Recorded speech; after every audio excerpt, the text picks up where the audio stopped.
Hi, I'm Shane Getson, and you're listening to Coffee in the Park with Jennifer and Cam.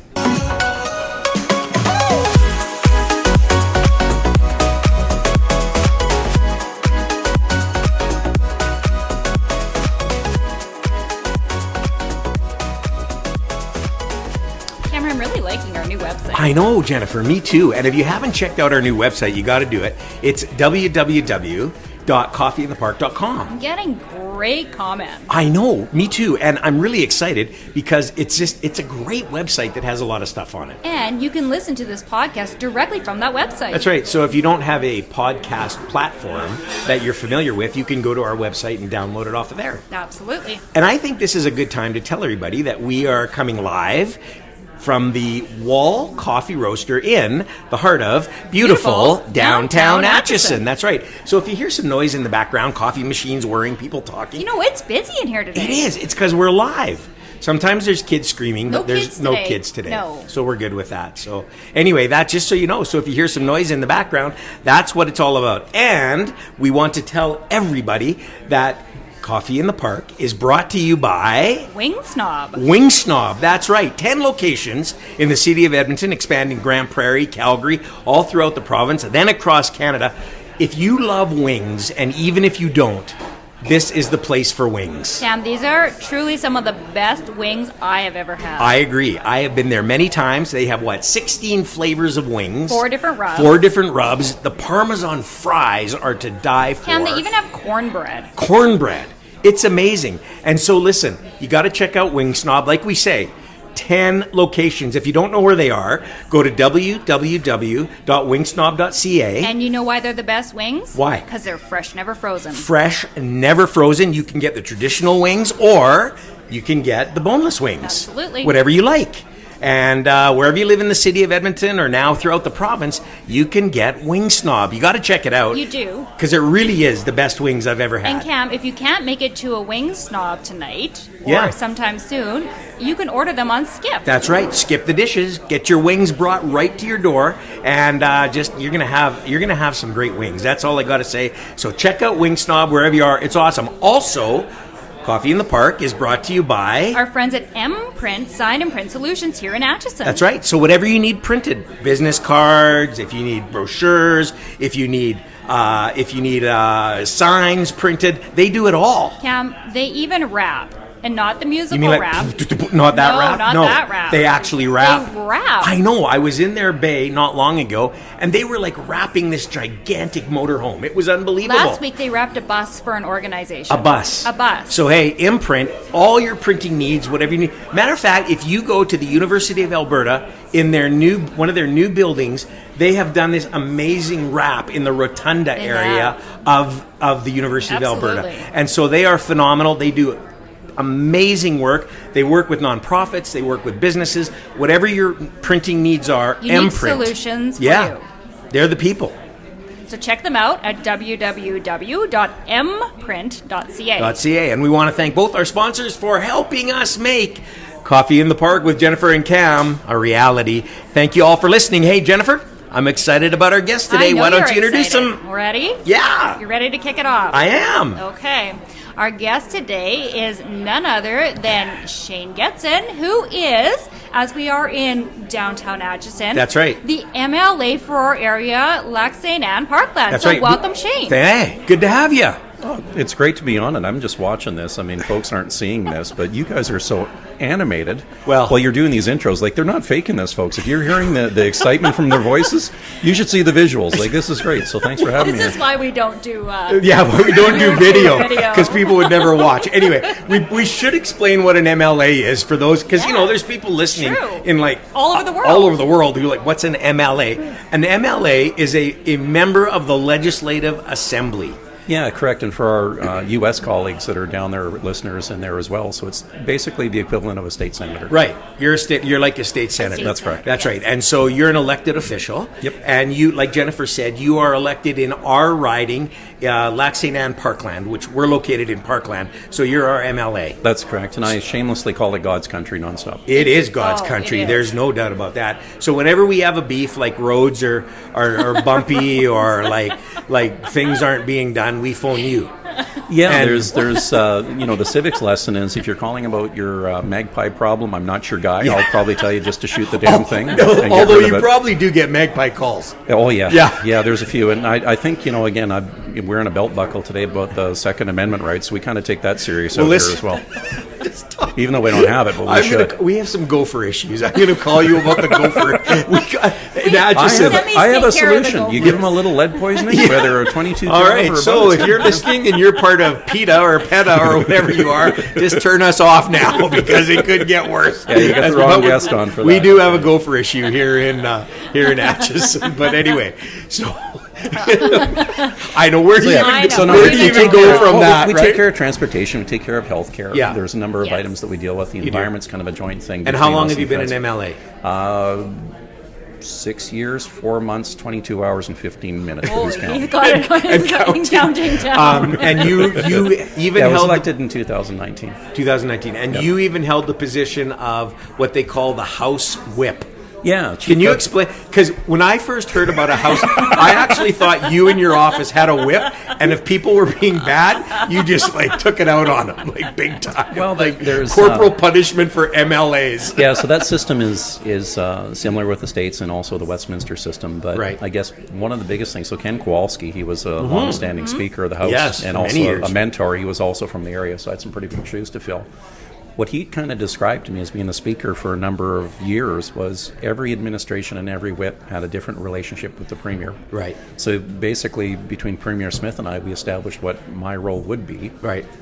Everyone else's role that may or may not have been a whip is subtly different. Right. So essentially, the way I kind of boiled it down to folks was that it's like a project superintendent or a project manager is how I came at it from my Right. background. Yeah. And essentially, you try to manage the organization. You make sure that folks are kind of pulling the same way. You deal with any interface issues. And the other thing I really stressed the importance of was developing the team. So Right. making sure that we had that planning and that succession planning in place and getting So people going the you same way. didn't have a whip, an actual whip. There was folks that gave me one. I didn't have to use it. But There were probably days, right, that you wanted to. well, it's when you're electing people. So I'll put this back in the electorate.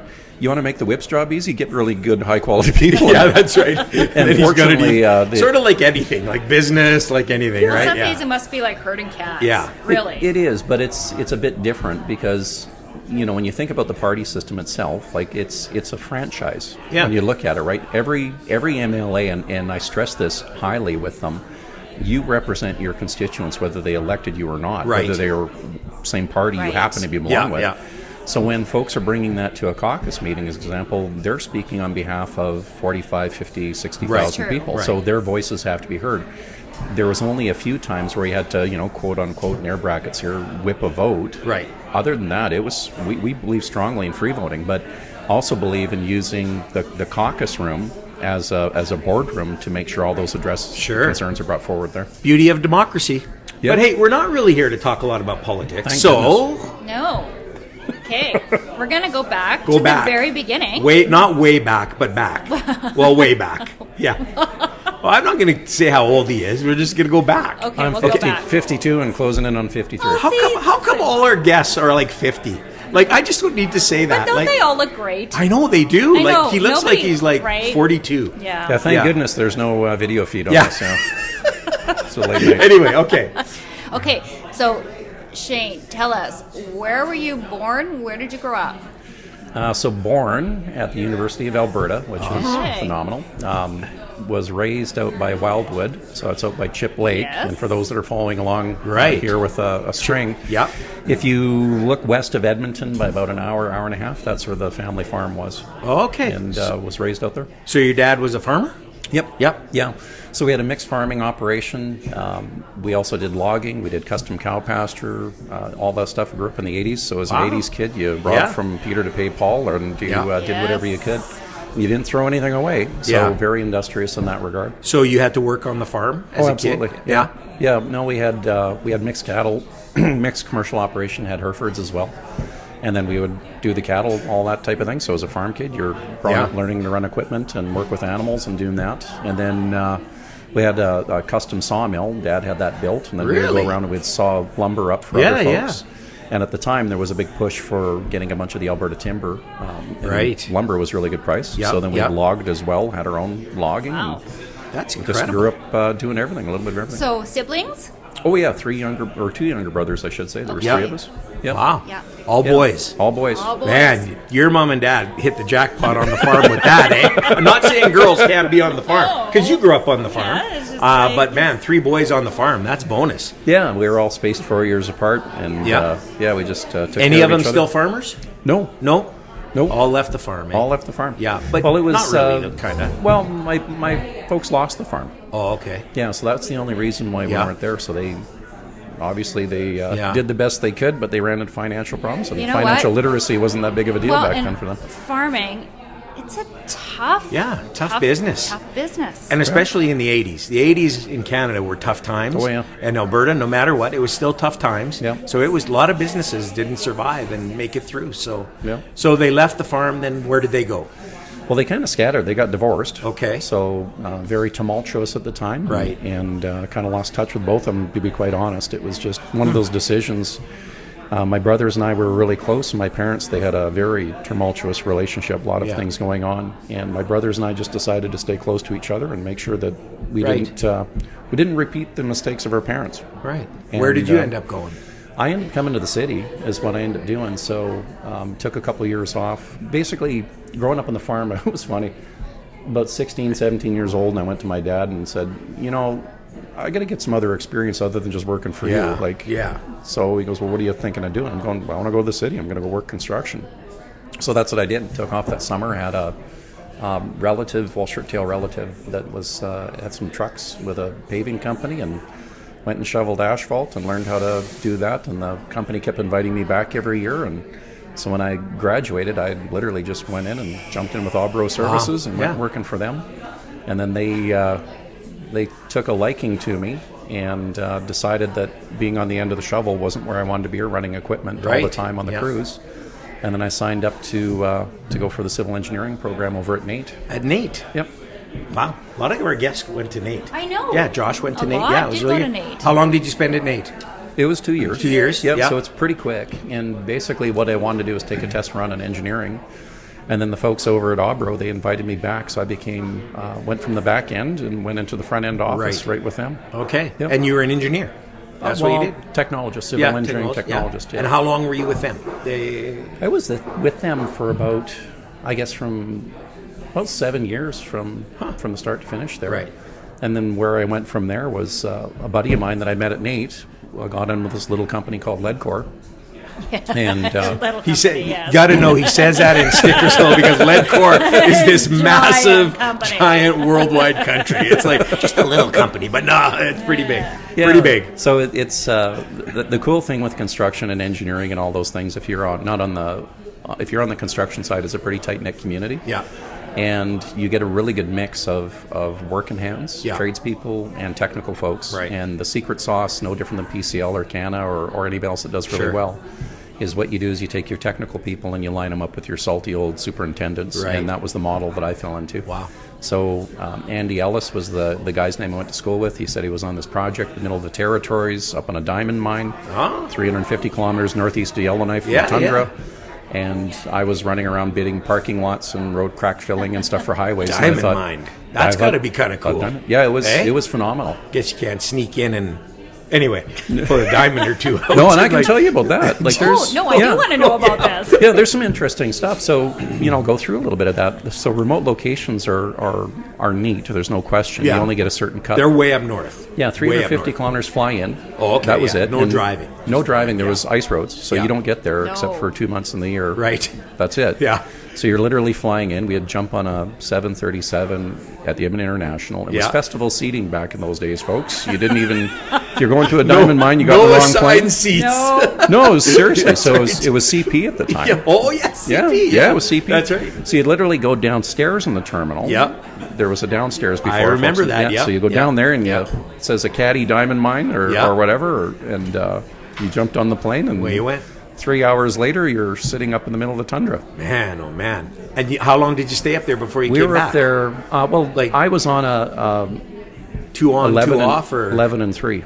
11 and 3. 11 days on, 3 days off. End up working on night shift, and I'll tell you, as a young guy, it was tough. As a old guy now, that would should be a no-go. Well, up north during the winter, it's all night shift because there's not much daylight. I was going to say there can't be much daylight. Yeah. No, where we were at was just above the tree line, so you'd get about half an hour of twilight during the summertime, and it was all daylight. In the wintertime, it was just, you'd get a half hour of twilight and it was dark. Like diamonds. I actually didn't know we had diamond mines around here. We have some of the best diamonds. Oh, this is a great story. So this geologist from Kelowna says, guaranteed up and down, we have to have diamonds in Canada. We have to have them in the north because we have these kimberlite pipes. So the kimberlite is a softer material. It's volcanic by nature. So you've got these pipes. They're little baby volcanoes, basically. Think of it that way. What happens is you have these eruptions and it starts moving the magma. The kimberlite comes up and then traps all the diamonds that are made down there. What happens is the kimberlite cools and then the diamonds are suspended in the kimberlite. So what you see is this, it's almost like a soapstone type idea. So what you see is this striation when the glaciers were going back and forth, and you see these marks. And if you're looking at aerial views, they're too perfect of lakes. They're too round. So all of a sudden you've got these round lakes and you've got the striations. So this guy leveraged everything. He literally was selling shares in his company to get bread in when he was back home, and then spending his time. Finds these pipes, sells it off to BHP for a ton of cash, still stays into it, and then lo and behold, we go up there. And these are some of the absolute best diamonds in the world. I remember a time here in Alberta where they were marketing big time northern diamonds. I remember that. Yes. Jewelry stores it was a big deal. Absolutely. And I had some friends, I won't say who they are, that were in the jewelry business big time. Yep. And they bought into northern diamonds. They thought that was and people were buying them because it was high quality diamonds. They're not the industrial type. Yeah. Like, these are high end diamonds. Yeah. And then the territories put some of the diamond cutting and everything in Yellowknife, so they spooled that up. And my wife, actually, I bought her for her engagement ring, has an Acadie diamond mine. Really? Absolutely. Did you sneak into the mine? And, no, I'm totally kidding. Here's how this works. So a 5-finger discount. Yeah. No, so here's how that works. So it was really neat because he had a ton of consultants from South Africa that were talking about how they would set it up. Well, having a fence around the compound was doesn't kind of work, eh? Well, you could. So we put up these specs, right? You'd have these fences. So it was basically based on what a 6'6" guy could grab a bag and throw it how far before it could reach over the fences. Yeah. And you look around at him, you're going, where's he going? Right? There's no roads. There's nothing here. He's like just wandering into the tundra, and you'll never see him again. Never. To get here, you either had to dog sled it in or whatever.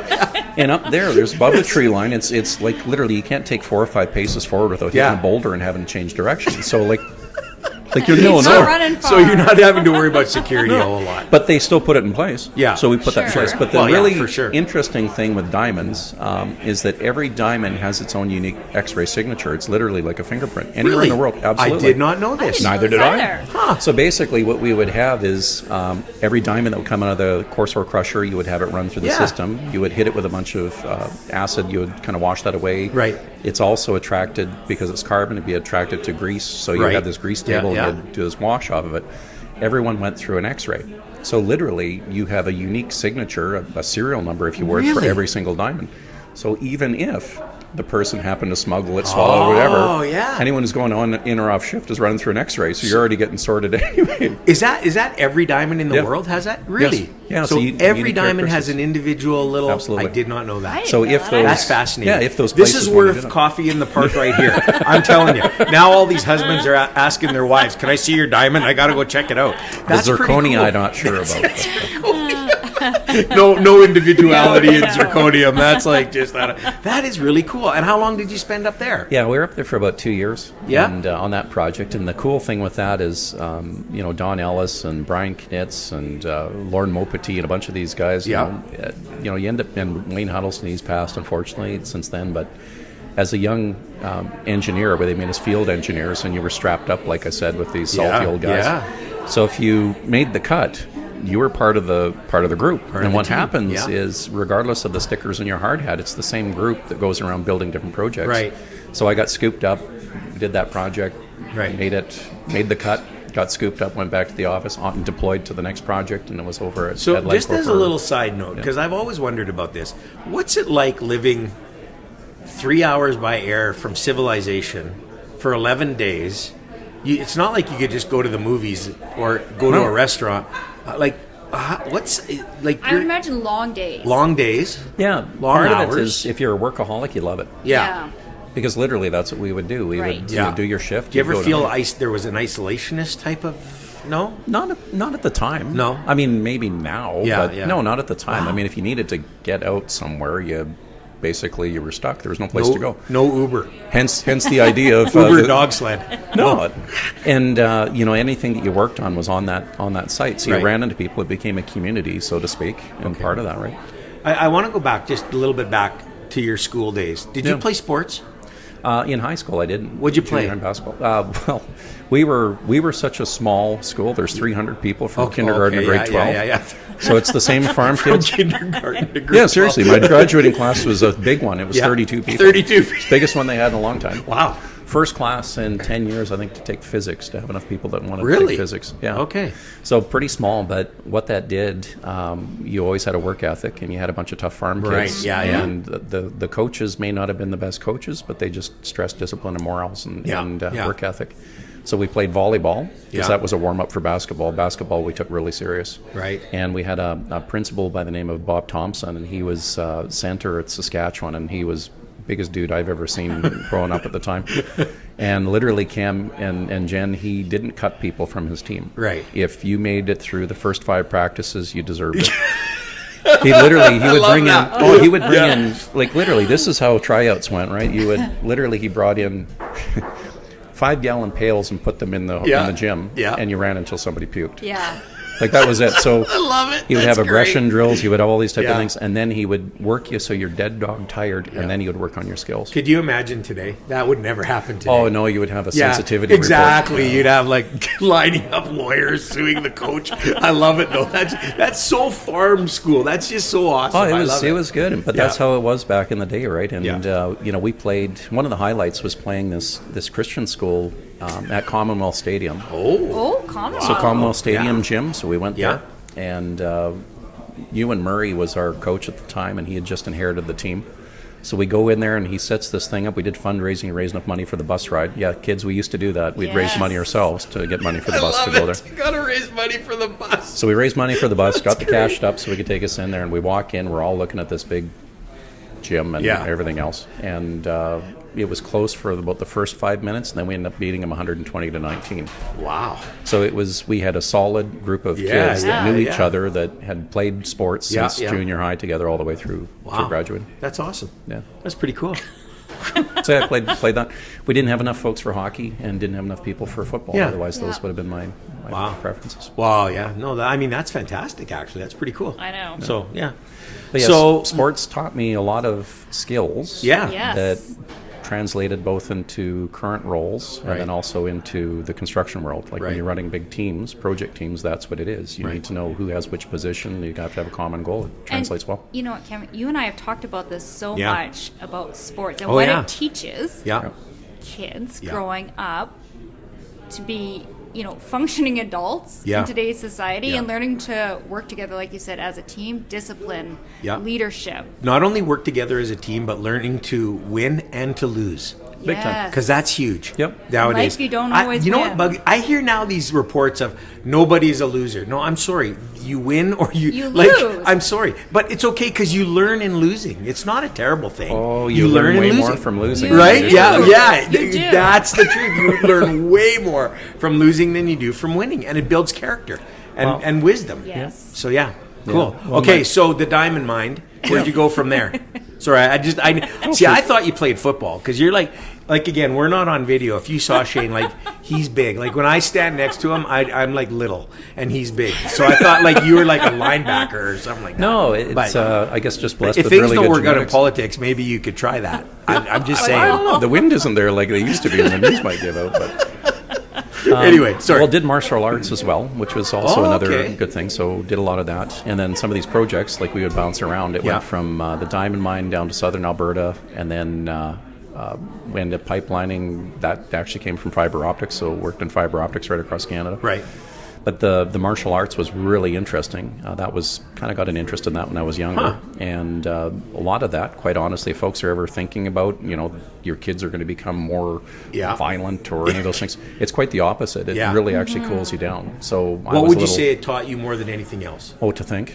To think, yeah, to think and control your breathing and to assess the situation, find out what the threat is, what's relative, what's What within particular brand of martial arts did you do? I did Taekwondo, Judo, and Kung Fu. Okay. Wow. So a little bit of it, and then in school a little bit of wrestling as well. Yeah.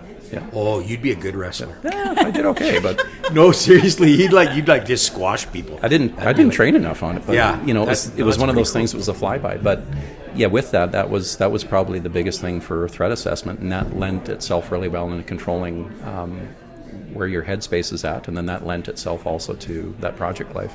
So the foundational things up there, between the farming, you understand where you can stretch things, what the meaning of work really is. Even though you have schooling, you're not above the folks that are picking rocks, because we've all done that. And to get to those parts, through those small companies and organizations, you have to be a little bit of everything to do that. You have to learn to pitch on things, and they don't have a ton of cash to be able to just take risks. So if you're proposing things like I did with the guys at Obro, you've got to make sure you run out your value proposition to it. Companies like Leadcore that have multiple divisions, they can pick people from different groups, and if you're willing to work within different divisions, you can do that. But it's a different day today. It's...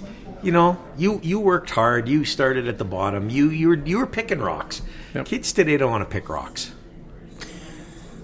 Just tell them it's training, and they're saving the environment. I know, but saving the environment one rock at a time. They all want to have the rocks picked for them, and then they do their thing. Well, but, I'm going to put that back. It's not the kids' problem; it's the parents' problem. Okay, well, that's a different so parents podcast. out there, I shouldn't have brought that up. I did. You're parents right. Out there, get your kids. No, you're stuff. right. I agree. Yeah, no bad kids, just bad parents. Did I say that out loud? I should have said that. Well, part of that is, and I hate to say that, you can't wipe off an entire generation with one stroke either. No, you're right. But there's definitely a difference. I think it's the first time in our civilization we've seen more folks that live in an urban setting than do in rural. Yeah. So that's where we're at. That is true. You're right about that. Yeah, we don't not. Jennifer grew up on the farm. You were a farm girl, but I think rural versus urban, it's just different. Right? Yeah. I was raised in the center of the city. That's a big difference. There was no cows or anything. Well, the farm you need cows. It's just in the farm we were talking about gophers. How to solve those gopher problems. So on the farm, we didn't call anybody. We just took care of the problem. I know. Yeah, we had gophers out at the lake, and we. I can't say what we did, but we eliminated. Did you Bill Murray the heck out of it, Cam? We sort of did. We sort of did. Caddyshacked it right but up. I need people to listen to the podcast, so I can't go into that. No, you can't. No, and we don't do that out here in Atchison. Out here in Atchison, they just run onto the road, and the semis just squish them. Well, it's the circle of life. Like I can tell you for sure. The circle of life. Hakuna Matata with the semi on a gopher. Yeah, but I mean, totally. That's part of it, right? So when you're raising cattle and you have crops and everything else, and you get them in there, the gophers, I would say, arguably help with soil penetration, all those things. Right. But I can tell you full well when you're dispatching gophers that not a lick of that gopher doesn't go to use by the hawks and you're right. Yeah, no, you're right. Because when they're flat on the road out here, there's like 15 ravens around them having buffet. Hakuna Matata. Like Hakuna Matata right on the road right there. Then the raven anyway, we won't go through that. Okay, so you're like, it's just saying. Because there's like urban kids listening to this have no idea. They don't even know what a gopher is. They have never seen a gopher. It's a Richardson's ground squirrel. To be technical for those looking it up online. Maybe we need to do tours in beautiful downtown. We should. And here's the gophers. Hey, now you want to hear something that was wild? I love the entrepreneurial spirit. Back in the day, there was a bunch of really entrepreneurial folks. So over in Japan, they were all cuckoo for Cocoa Puffs over different types of pets.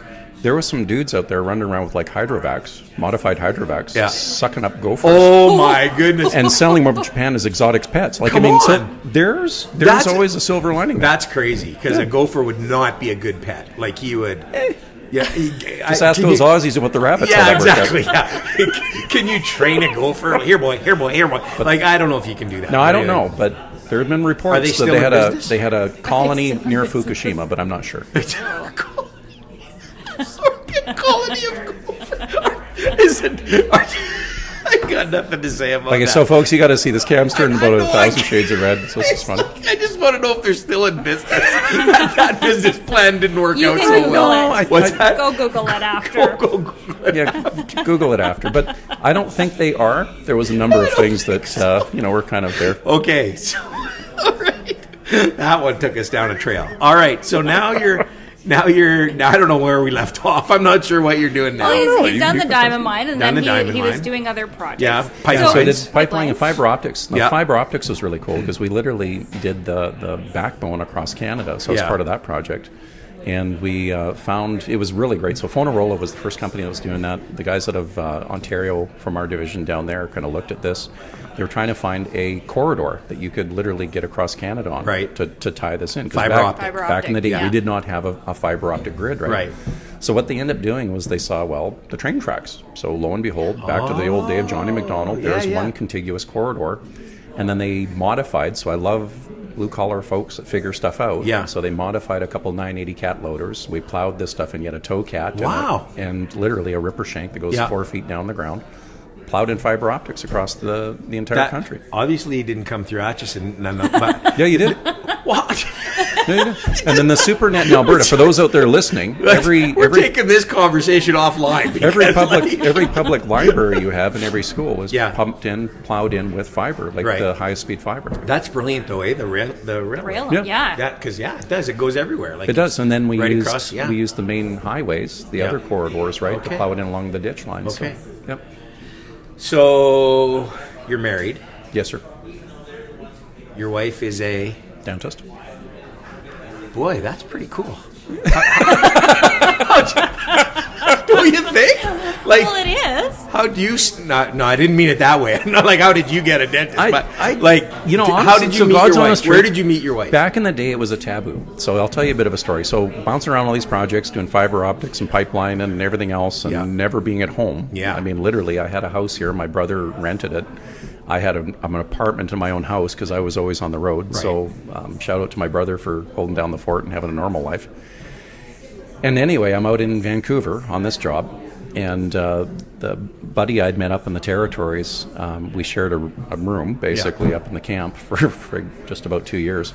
Came pretty close after 2 years. Either you kill the guy in his sleep or you become buddies. Like Yeah, there's no exactly middle ground right, there yeah. when you're in camp jobs. So we became pretty close. We're a good guy. So I'm at this house party out in Abbotsford. Him and his wife were recently married. She's looking at me going, "You seem kind of sad." And I said, I think I hate women. And she goes, "Well, what do you mean?" I said, and I'm again, this is me not as a politician. This is me as a young man, right? How old were you? Like, I was mid-20s at 20s. most. Early 20s. And Paula goes, "Well, why is that?" I said, "Well, I'm dating all these ladies and I'm meeting all these people, but," I said, "I don't really like any of them. Like, I'm not, right. like, there's no substance there. Like, and I'm sure a lot of folks out there, whether you're male or female, kind of run into that. Like, Yeah. you keep Yeah. hitting duds, right?" Yeah. And Paula gave me some of the. I mean, it's not that they're duds, but it's just the There's just no non-compatibility. connection. No, there's Yeah. no. Oh, some of them were duds. Yeah. Let's be honest. So there was this point where she goes, "Well, why don't you stop dating Barbies?" And I'm like, "Well, what do you mean?" Barbies? Yeah. So that was her analysis Yeah. of what I was doing. She goes, "Well, why don't you think of somebody that when you're 80 and toothless, that you'd be sitting on a rocking chair beside of who you want to be with?" Yeah. So, like any other technical person, and Yeah. those of you out there with slide rules or engineering calculators get it. I'm going to say nerds. Yeah, well, They're not nerds. They're technical Big people. Bang Theory people. technical That's who they are. people. Yeah, technical people. So I put a spreadsheet together. So I put a spreadsheet together of. I did. I put a spreadsheet together of what attributes I wanted, what really made sense to me, and I did that. This is pre-online dating. Oh no, this is right at the start. Yeah, it's Online online. Oh, Okay, yeah, on the start. start. So then I took that spreadsheet and I put in the attributes into an online dating thing, and lo and behold, I had about 30 candidates.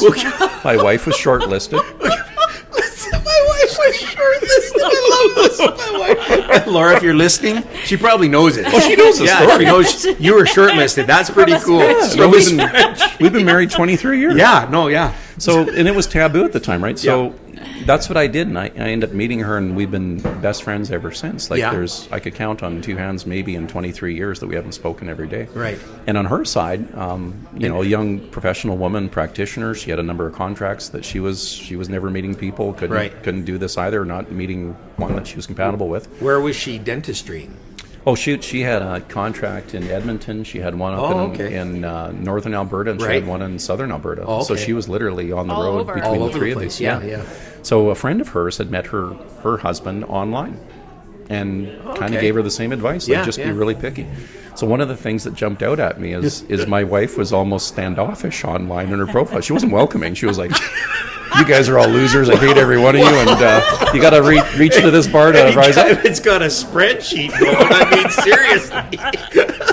Yeah. So for me, right off the start, she was a challenge. Yeah. And you like the challenge. I like the challenge. I like strong people. Yeah. Yeah. Wow. Yeah. And so, how long did you date? Well, so folks out there that are running any calendars, it wasn't from one of the biological reasons, but we dated for basically 9 months, and then we decided to get married. Yeah. So it was really quick, and it wasn't because we had a child at a wedlock or anything. Literally, it was just that compatibility. Right. We really hit it off, and she told me we were getting married. So She told me. I like that. She told me we're getting married. Ran the spreadsheet, and I ran it right to the end. Spreadsheet. And then figured the sum of everything on the spreadsheet said get married. Yeah, it penciled out. Yeah. And it penciled out. We did that, and then here's the funny part. So when we picked the wedding date, where did you get married? We had 2 weddings. Okay.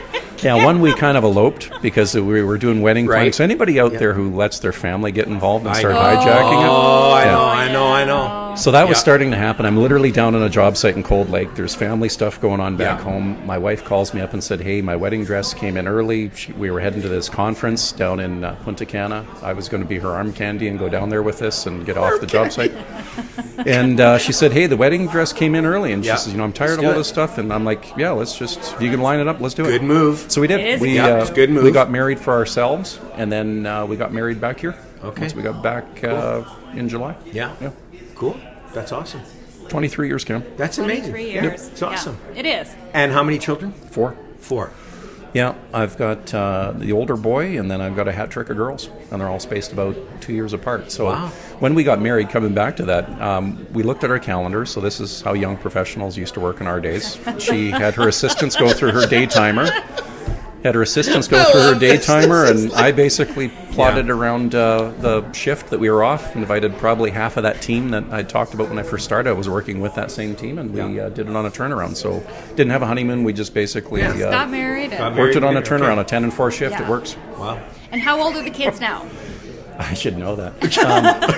21, 19, 17, and 15. Okay. 21, 19, 17, and 15. Yep. Okay, so the 15 and the 17 still in high school. Yes.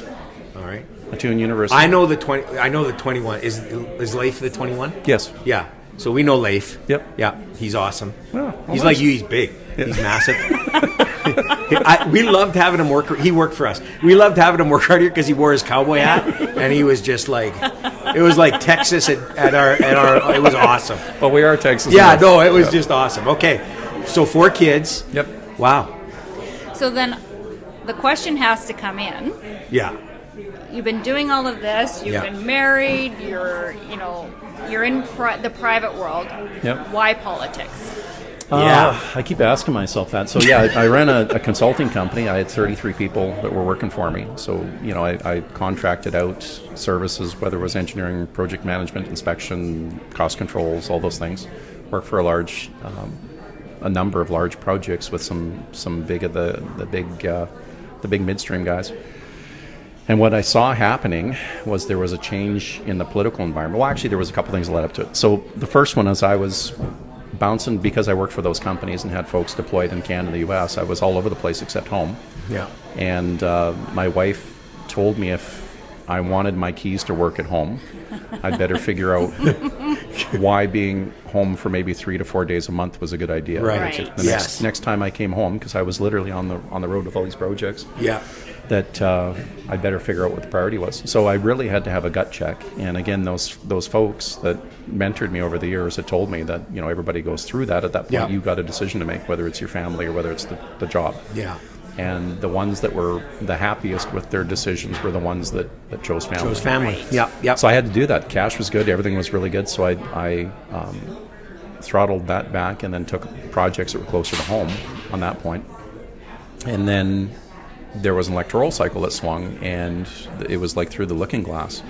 All of a sudden, projects were coming offline. We had a hostile federal government. Right. Provincially. It went socialist. Yeah. Like everything just went wacko.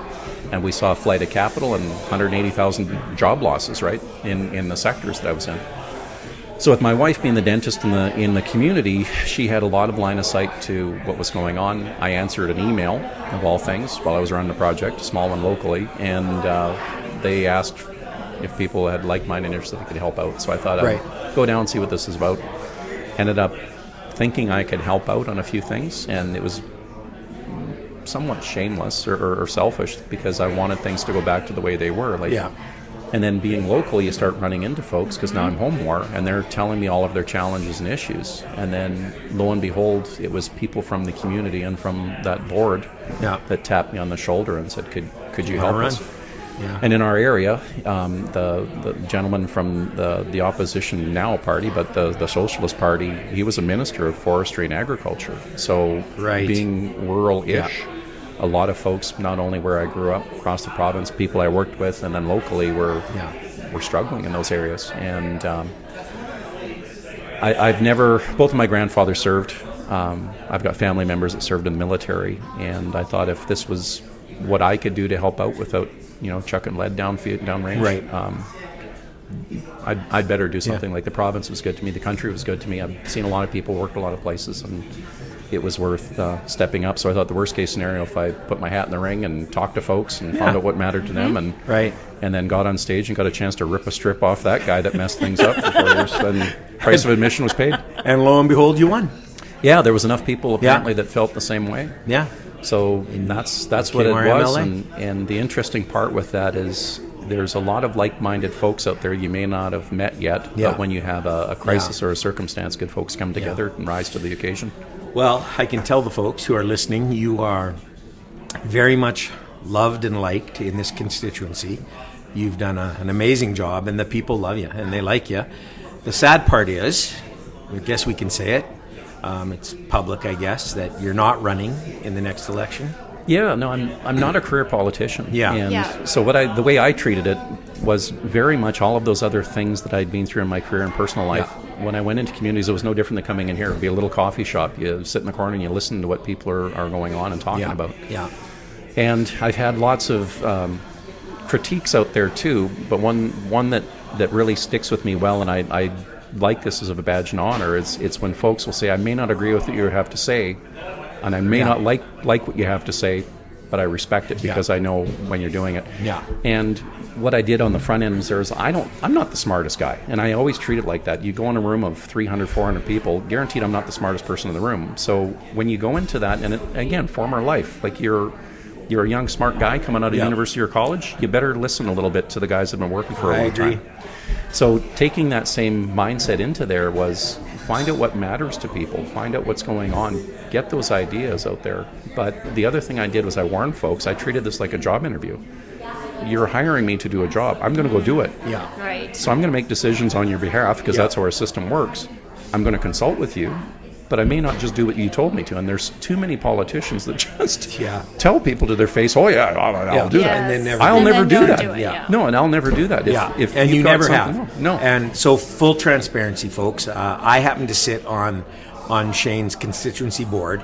And the reason I do that is because you are, in my estimation, you are not a career politician. You do what you say and you say what you do, and that's what it is. And you don't see that in politics. So you have done a fabulous job in this constituency, and filling your shoes will be extremely tough. I know we're talking about that already, and that's going to be very difficult, but you really have. You've been just a down-to-earth, you care about people, you care about our province, you care about our country, and that comes through. And I've seen you many times in front of 300-400 people, and you say you're not the smartest guy in the room, but it's pretty impressive to watch you in action. So it's pretty cool. So, appreciate it. Thank you. Absolutely. Oh. I know. So we're at the end. I know. Can you believe it? I can't, because we could go on for. We always can. I know, we could go on for a long time here. We always have so many We got to end. We got to come to a close. Well, so, if one thing I can leave folks with, we're wrapping this up. Well, we're going to have you leave us with two things then. Oh, no so kidding. You go ahead. Okay. Yeah. Well, I was going to say that, firstly, in our country, and I know there's desperate times out there, and part of it, too, with me not being a career politician, I treated this like a project. There's only so much you can do. You can't boil the ocean. Yeah. But don't get overwhelmed with all of the stuff. Because quite frankly, I believe the media, not this, and that's why I really enjoy podcasts and long form. I believe the media has been hijacked to a certain degree. I ask the media guys, like, why do you print all the worst news stories? And they simply say, if it bleeds, it reads. Like, that's how it works. Yeah. And then also when it's fully funded by politics, that never works. Right. But literally what's happening is, in my belief, farm kid logic, you've got basically a laser pointer, and you're putting it at the ground, and they got all the cats chasing after the laser pointer while they've got their other hand doing something else. Folks got to realize that you have to step away from that. You have to focus in on the things that you can in your community. Step up and do what you can. If there isn't a grown-up in the room doing the right thing, just do what you can. Then you're it. 100%. And then concentrate on those little things, and the bigger things will take care of themselves. Yeah. That's almost that could be the advice. We'll see. Well, let's see. It was Go so ahead. good. Yeah. Okay, so Shane, the final question we ask all of our guests: what is the best piece of advice you've been given, either personally or professionally, that you carry with you to this day? Be yourself. Be humble, and try it my way first before you change it. So there was a project manager I work for, Mr. Hansen out there. If you're listening, Keith, if you're still around, I haven't talked to you for a number of years. Really smart dude from Britain. He had a handshake cam like he's my size, but just a firm grip, right? And he was a quantity surveyor, so trained in the classic method. So I had an opportunity to work for Keith on a couple projects. And as a young guy full of spit and vinegar coming in with that, he basically kind of gave you that idea. Like you get an idea from what it is, you sit in the room, and then also try it his way first. Because again, there's all that experience that comes up to it. That's it right there. Yeah. But totally open for modifying and changing it and enhancing it and improving on. But try it my way first. Right.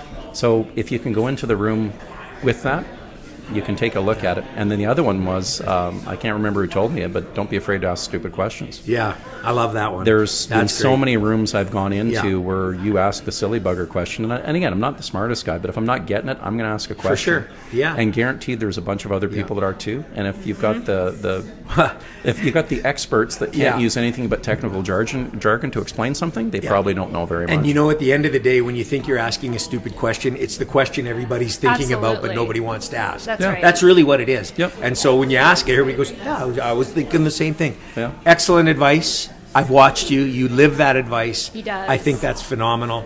Thank you so much for being on our podcast, Shane. It's an honor for me and for us to be able to call you, most of all, our friend. And I mean that sincerely. You are an amazing guy. And I love working with you. I love hanging out with you. I love what you do, and I hope I've made a friend for life, because that's one of those friends I want to keep for life. So you're one of those friends. So. Well, that's how it works.